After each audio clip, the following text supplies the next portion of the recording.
Two periods at the Nassau Coliseum. It's the Islanders 1 and Edmonton 1. Harry Curry early in the second period tying this game up at the end of 2. Against the Edmonton Oilers in the great one, Wayne Gretzky, the Islanders looking to make it 3 in a row on their way to 4 straight Stanley Cups. And Wayne Gretzky, not the only great one in National League history.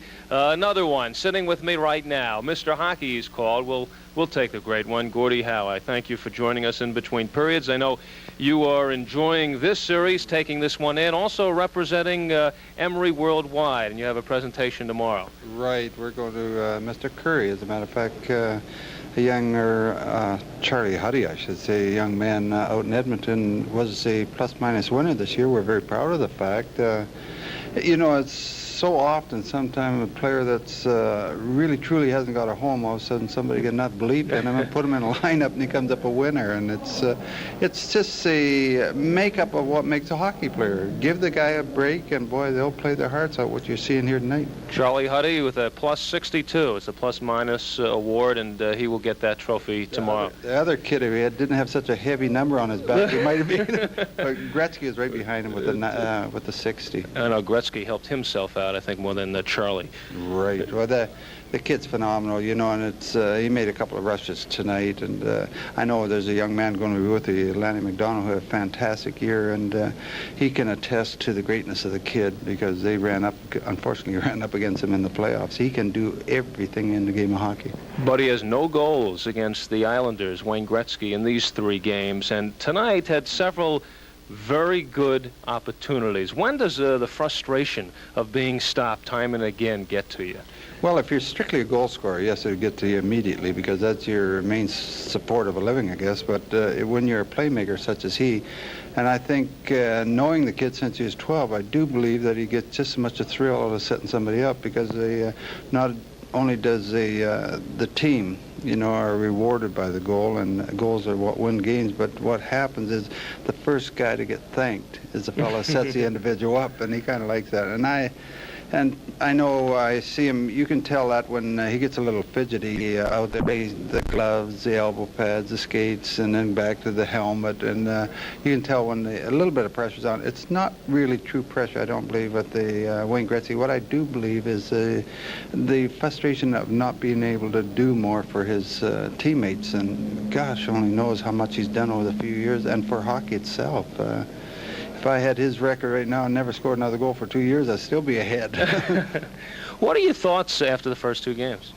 Well, the first 2 games they're surprising. Naturally, I never got out west. I understand Edmonton were just flying, and then the Islanders went in and dictated the play of the game, but I also believe that the fans in Edmonton, too, their excitement and almost putting their team up on a pedestal made them a very nervous bunch of young men, and they fought the nerves. They played a very good game the first game, and I thought with any luck at all, as tonight, they've hit a couple of goalposts. They could be leading this game, too. But the second game, the Islanders just played a superb hockey game. They could have played the Russians and beat them that night. Who do you like in this series? Well, you can't overlook the Islanders. They definitely got home ice advantage, and they're veterans, so I don't think the home is bothering them that much. If Edmonton's going to sneak out with a game, they better do it tonight because if they lose tonight, you know, this is a veteran team, and if they get by the throat, they kill. They go out there and they get 1 goal up, and pretty soon you blink an eye, which I can do very easily, and all of a sudden they're up 3. So I'd say if Edmonton's going to do it and prolong this series to 6 or 7 games, they better win tonight. Well, Gordie Howe, in your great career, you have delivered many messages on the ice. Perhaps in the corner, you might say to somebody, please don't do that again. That's the way you did it. What's your reaction when you see what has gone on, the couple of incidents with Billy Smith? Well, Billy Smith is I think he studied Harry Lumley's films because Harry Lumley was very similar in the goaltending. That's his territory. You stay out of that, and I'll stay here and you stay out there. And that's basically what Harry Lumley did in practice. Was identical, but with Harry Lumley in those days, they never wore masks. So he showed a lot of guts by doing that because all of a sudden somebody come in, fire the puck high, and the way they're shooting the puck nowadays, you have to be a little careful. But he's game. he's in there, and never mind the stick swing, and what he has displayed tonight as a goaltender talent has been just fantastic. And sometimes a goaltender will be a little lucky where they're, deflecting off a pad, maybe off the last roll in the pad, maybe off the toe of the skate. But what he's doing, he's got everything square. He's got square in the middle of the pad, and he's got a good glove on at the backhand. He's completely stopping the puck. Hardly anything's getting by him. I just had one thought watching on, and Mike Bossy ties your goal mark for the playoffs. Dennis Potvin passes your assist mark. I figured the only thing you could do was come. No, I figured you could come out of retirement and get him. No way. I'm extremely proud.